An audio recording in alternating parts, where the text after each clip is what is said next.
My wife slept with a pastor and smirked. I'm pregnant, but it's not yours. Then asked money, so I stayed silent and made one move that shattered all.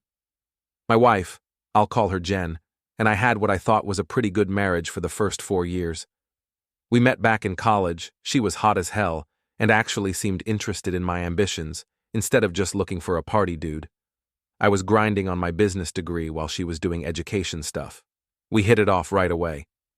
After graduation, I jumped into starting my own consulting business. Those first couple of years were absolute hell, working 80-plus-hour weeks, stressing about making rent, the whole deal. Jen was actually super supportive back then. She'd bring me energy drinks at 2 a.m. when I was coding and give me pep talks when clients ghosted me, all that girlfriend of the year type stuff. She even suggested putting her teaching career on hold to support me while I built something great. I thought it was the most selfless thing ever. Looking back, I should have seen that red flag waving in my damn face. Once my business finally started making decent money, we moved into this nice house in a good neighborhood. Jen got super involved with this local church, like obsessively involved. She started running women's groups, organizing charity events, constantly posting Bible quotes on her Instagram, always preaching about family values and the sanctity of marriage. But around year 4, things started feeling off. It started small, with little things. She stopped asking me about my day. Conversations that used to flow effortlessly started feeling scripted, like she was just checking off boxes instead of actually listening. I'd ask simple things like, "How was Bible study? Who showed up?" And she'd answer in vague, clipped responses like she was in a hurry to change the subject. What really caught me off guard was how she started getting weirdly interested in our finances, specifically my finances. Before, she'd been content just having access to the credit cards and never asked much about the business. Suddenly, she wanted to know exact numbers. How much did we make last quarter? She'd ask out of nowhere, "What's the business value now? Do we have assets I don't know about?" At first, I thought she was just taking an interest, maybe trying to be more involved. Then I noticed she was taking pictures of financial statements I left out. I found her going through my office files one night when she thought I was asleep. Just organizing, she claimed, but I caught her scanning documents with her phone. Things were escalating slowly, and I could feel the tension between us grow as the days passed by. Then I started noticing shifts in her routine. Her schedule got weird, random late nights, weekend trips that didn't quite add up. She'd leave the house in one outfit and come back in another, brushing it off with a casual, "Oh, I spilled something." One night I mentioned how we barely spent time together anymore, how she seemed different. She rolled her eyes. "You're imagining things," she said, her tone flat, but she wouldn't look at me when she said it. Then she suddenly got super protective of her phone. She bought new clothes, sexier stuff, but I never saw her wearing them. She'd come back with stories that didn't add up, like mentioning restaurants and cities we supposedly never visited, or having receipts for only one hotel room when she claimed 4 women went. I didn't want to believe it. I thought maybe I was just being paranoid from working too much. Then one night, she came home late, her hair slightly messy, her makeup more smudged than usual. There was this faint, unfamiliar scent clinging to her, something sharp, like a cologne I didn't own. I asked casually at first, "Long night?" She barely looked at me as she kicked off her heels. "Yeah, Bible study ran late. Then we grabbed dinner. You know how it is." Except I didn't know how it was because Bible study used to end at 8, and now she was strolling in past midnight like it was normal. "Smells like someone spilled cologne on you," I said, watching her reaction. That's when her posture changed, not guilty but defensive. She scoffed, crossing her arms. "You're seriously paying attention now? Maybe if you weren't always at the office, you'd actually know what's going on in my life." That wasn't an answer. It was a deflection. And it landed exactly how she wanted it to, twisting the blame onto me. I could have pushed, but I didn't because I already knew how this played out. If I accused her, she'd cry, turn it into me being paranoid, me being neglectful. I wasn't about to let her spin the narrative like that, so I got smart about it. I started checking credit card statements, looking at her location history when she'd leave her iPad unlocked. Pro tip, women never log out of their accounts. Sure enough, every Tuesday and Thursday afternoon, she was at this address across town for exactly 2 to 3 hours, some apartment complex.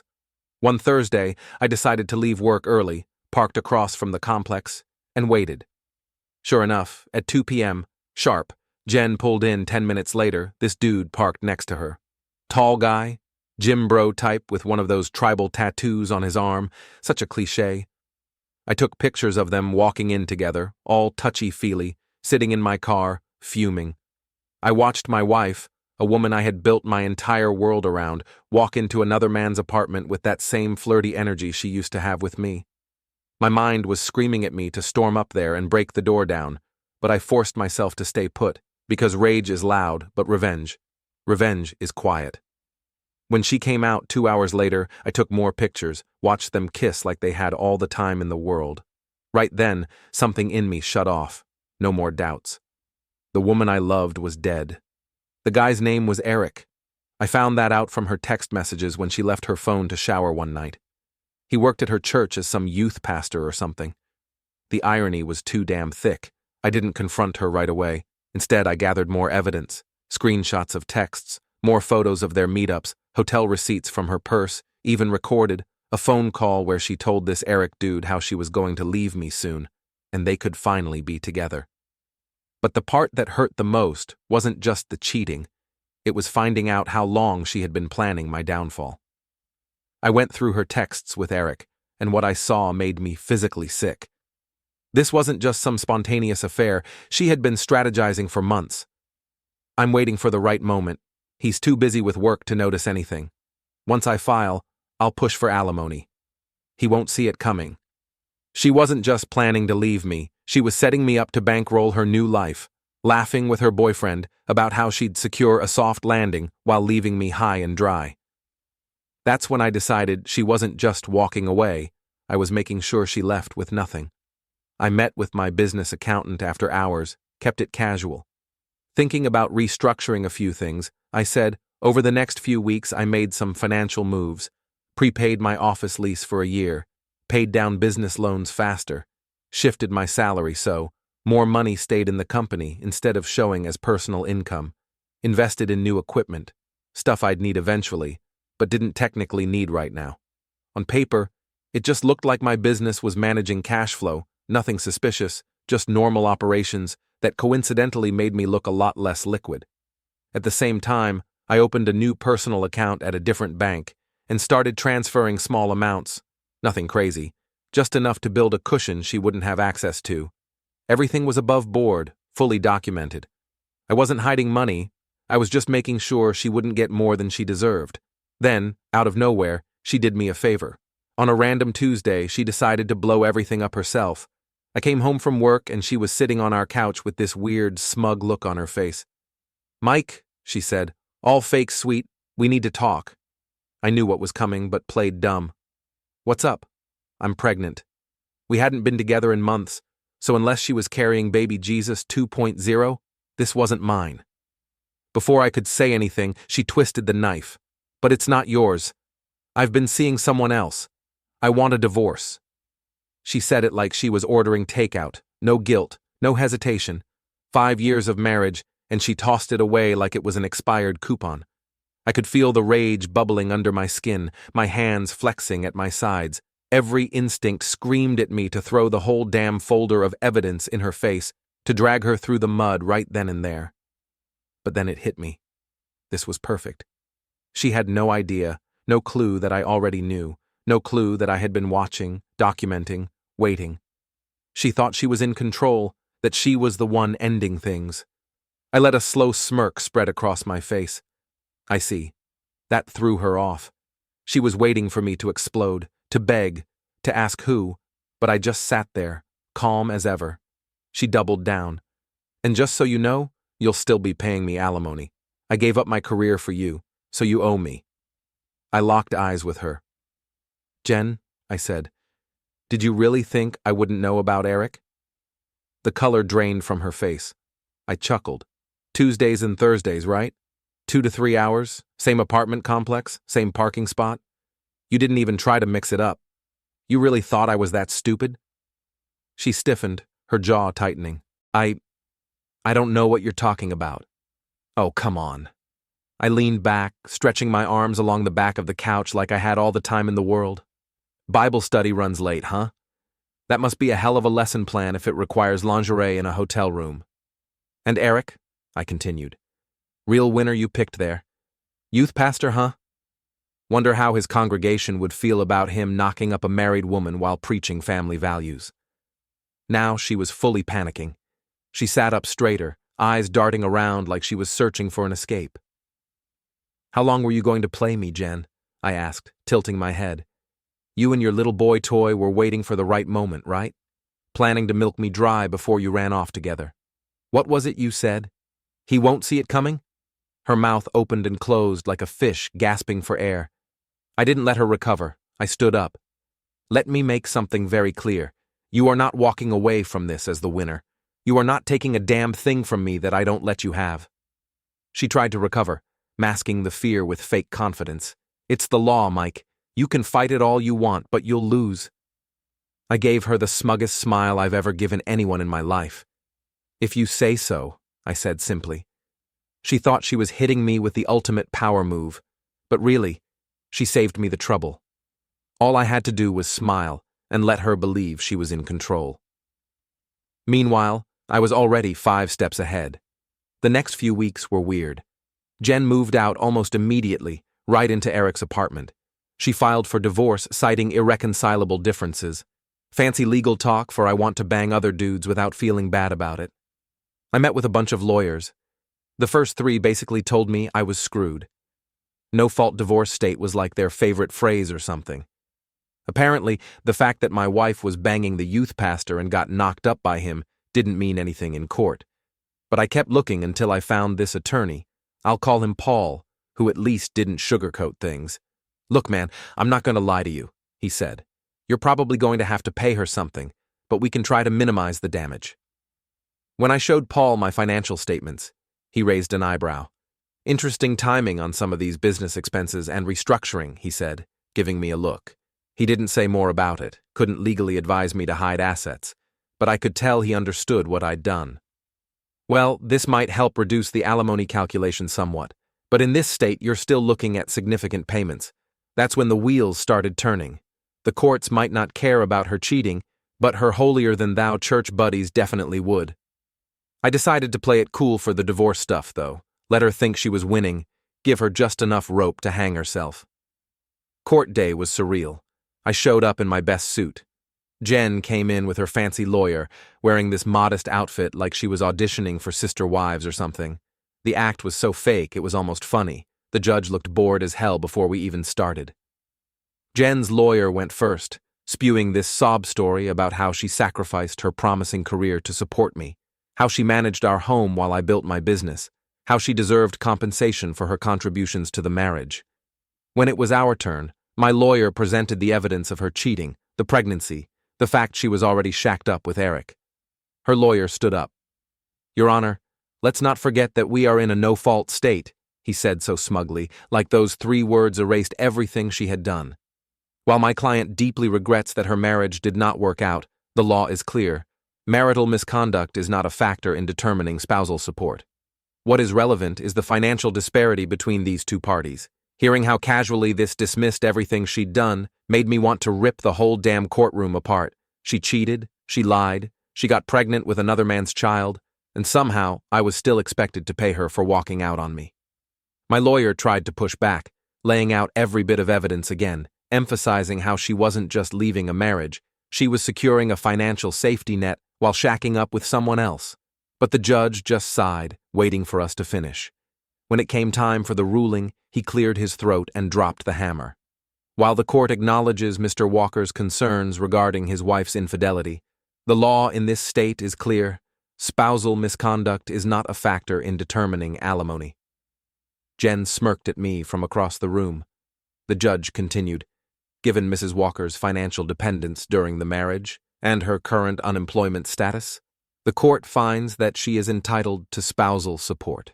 Mr. Walker will pay $4,500 monthly for a period of 4 years, or until Mrs. Walker remarries.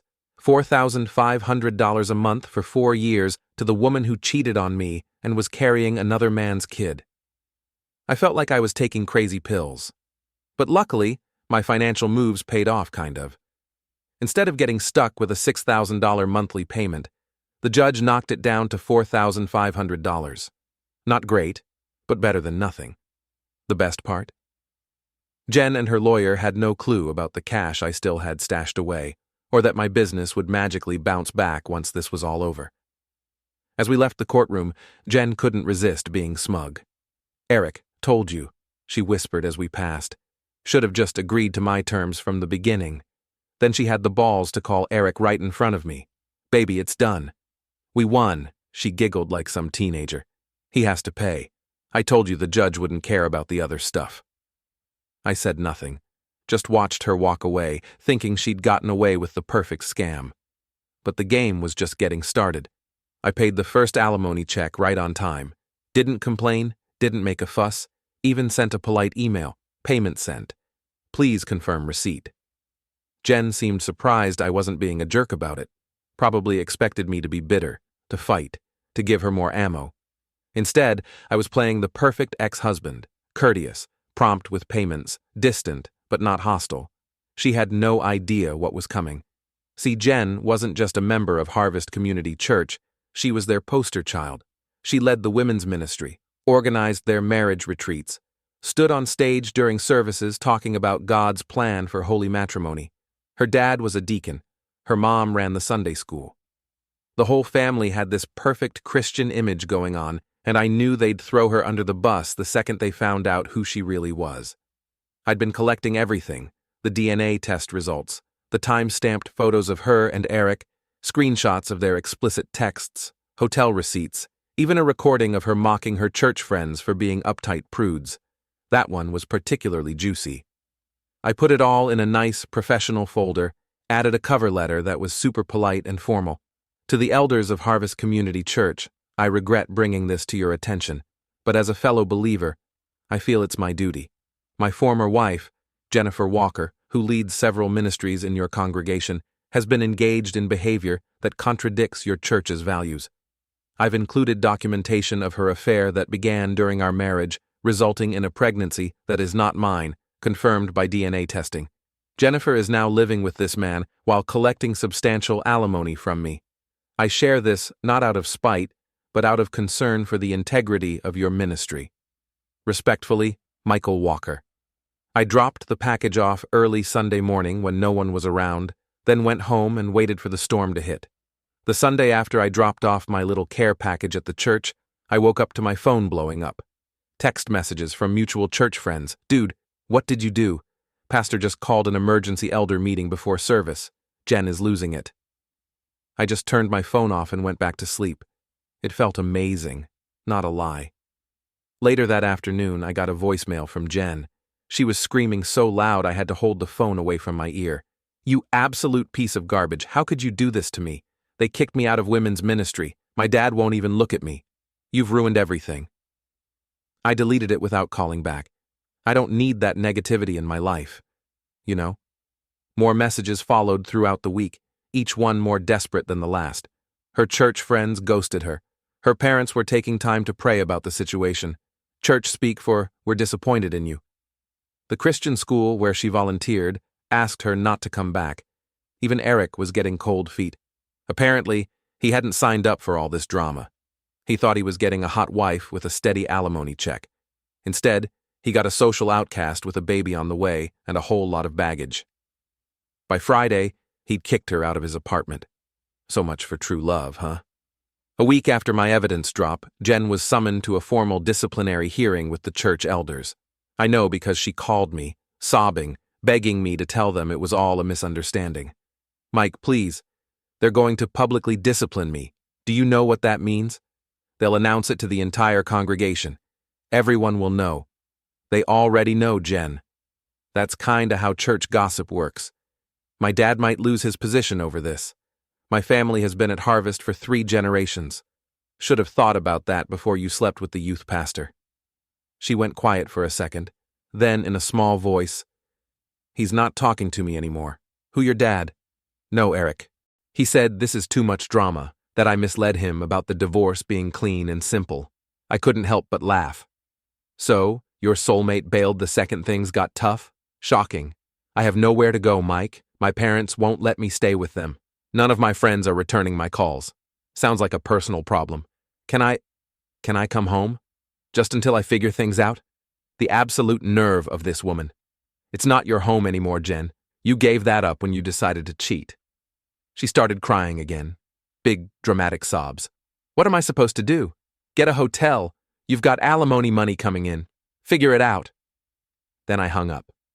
Cold. Maybe. But after what she pulled, my sympathy tank was bone dry. The church hearing happened Wednesday night. By Thursday morning, the news had spread through the entire community. Jen had been officially labeled an adulteress and removed from all church positions. The pastor gave a whole sermon about the sanctity of marriage and the consequences of sin, never naming Jen directly, but making it crystal clear who he was talking about. Her parents took a sabbatical from church leadership. Her sister postponed her wedding that was supposed to happen at Harvest. The entire family was basically in exile. And Eric? He'd already requested a transfer to another church location in a different state, left Jen high and dry, pregnant, and alone. All the while, I just watched from the sidelines, didn't have to lift a finger. The community she valued most had done all the heavy lifting for me. See, the thing about small religious communities is that they're connected to everything. Jen's church downfall created a domino effect I couldn't have planned better if I tried. First, the private Christian school where she worked part-time suddenly had budget cuts and eliminated her position. The principal couldn't look her in the eye when he told her. Then her volunteer gigs started drying up. The crisis pregnancy center where she counseled young women decided her current situation made her a poor role model. The charity where she organized donation drives said they were restructuring their volunteer program. One by one, every part of her identity was stripped away, and I just kept paying that alimony check each month, right on time. 3 weeks after the church scandal broke, I got a text from our old neighbor Jen's living in her car in the Walmart parking lot. I didn't respond, but drove by later that night. Sure enough, there was her Honda parked in the far corner of the lot. I could see her silhouette in the driver's seat, illuminated by her phone screen. The next day, she called me again. I lost my job, she said, voice flat. No tears this time, just hollow defeat. That sucks. The baby's due in 5 months, no one will hire me. My parents still won't talk to me. I said nothing. I've been sleeping in my car, she finally admitted. I can't afford both a car payment and an apartment on just the alimony. Sounds like poor financial planning, she exhaled sharply. Is this what you wanted? To see me completely destroyed? I thought about it for a second. You know what? Yeah, pretty much. I was stupid. I made a mistake. I never meant to hurt you. I cut her off. I don't care. She choked out a sob. I just wanted to say I'm sorry. I smirked. Cool. Good luck with your new life. That's when I decided to play my final card. Time to end this on my terms. Actually, I said, keeping my voice casual, I might have a solution that works for both of us. What kind of solution? Jen asked, suddenly alert. I could practically hear the desperation in her voice. I'm getting tired of writing these monthly checks, I said, keeping my voice casual, and my business is expanding. I'm looking at opening an office in Singapore. Might move there for a while. What does that have to do with me? Well, international alimony enforcement is complicated, and I've been talking to a new lawyer who thinks we might have grounds to revisit the settlement based on some creative interpretations of the law. That was total nonsense, of course, but Jen didn't know that, and she was in no position to question me. What are you saying? Her voice had that edge of panic. I'm saying I'd like to buy you out, one lump sum payment instead of monthly alimony for the next 4 years. Silence on her end as she thought about it. How much? She finally asked. $90,000? Cash? Tax-free? You sign a document releasing me from all future obligations, and the money's yours today. Jen had no clue I could afford that lump sum easily. The moves I made earlier kept a big chunk of my money safe, and my business was already bouncing back. She and her lawyer never found half of what I had. To her, $90,000 seemed like a lifeline, but it was less than half of what I'd owe her over the full alimony term, a massive discount. But to someone living in their car, pregnant and broke, it probably sounded like winning the lottery. I don't know, she stammered. My lawyer said, "Your lawyer isn't sleeping in a Walmart parking lot," I cut in, "and this offer expires in 24 hours. After that, I start the process to challenge the alimony ruling, and you get nothing while we battle it out in court for the next year or two." More silence. I could almost hear the wheels turning in her head. "Can I think about it?" "Sure, you've got until this time tomorrow. Then I'm moving forward with the challenge." I hung up without waiting for a response. She called back 2 hours later. "I'll take it," she said quietly. "Smart choice. I'll have the paperwork ready in the morning. Meet me at my lawyer's office at 9 a.m. "Mike," her voice was small. "Thank you." I almost laughed. "Don't thank me, Jen. This isn't mercy. It's business."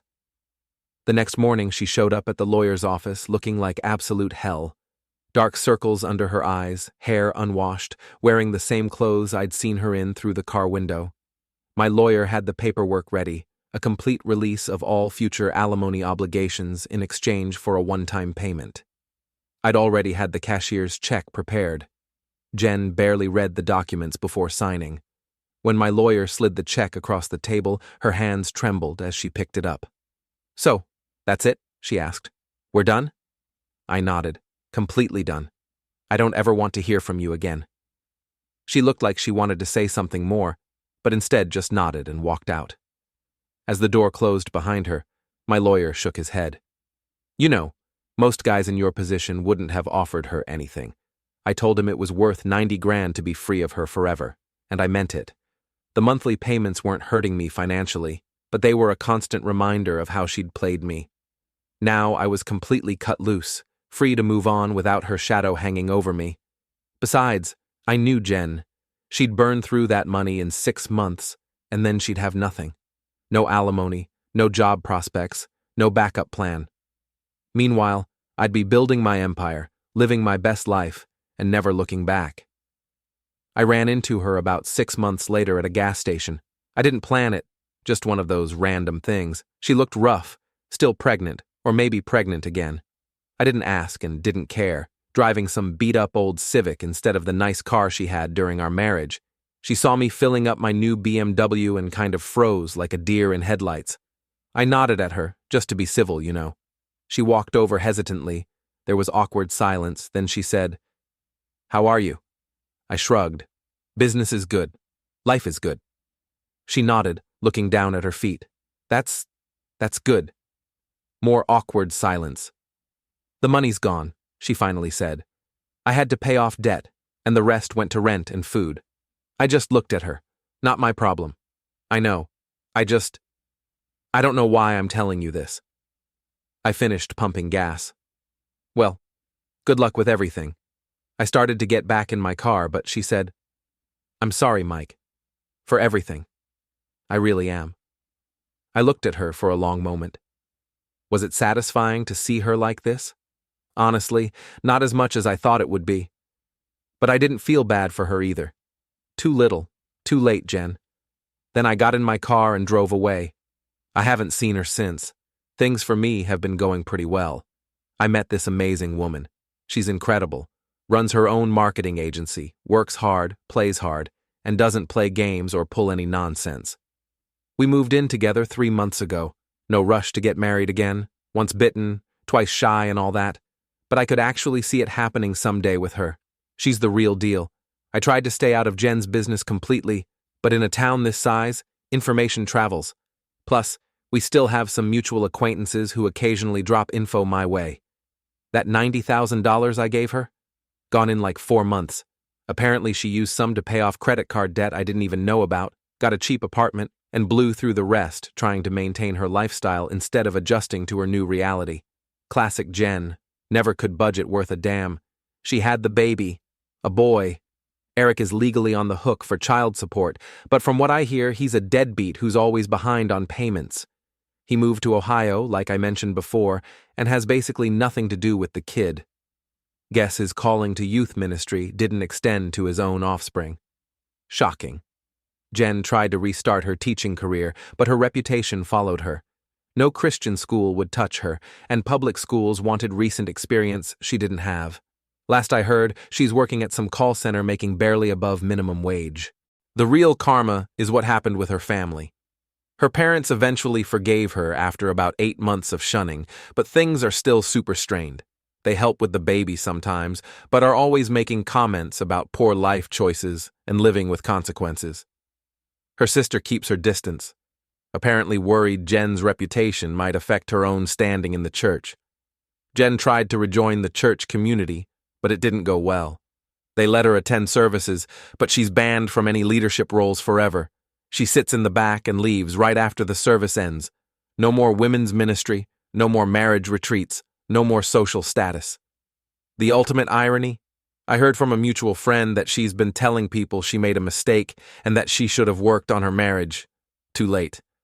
As for me, I'm doing better than ever. Business is booming, my relationship is solid, and I've started doing some stuff I always wanted to try but never had time for. I got my pilot's license, took up mountain biking, even started learning guitar. Lesson learned: sometimes the worst thing that happens to you leads to the best version of your life. You just have to be willing to burn the bridges that need burning and never look back. I've got better things to focus on. Oh, and one final note for anyone going through something similar: document everything. Take screenshots, save texts, get evidence. It might not help in court in no-fault divorce states, but information is power, and you never know when you'll need that power. Peace out.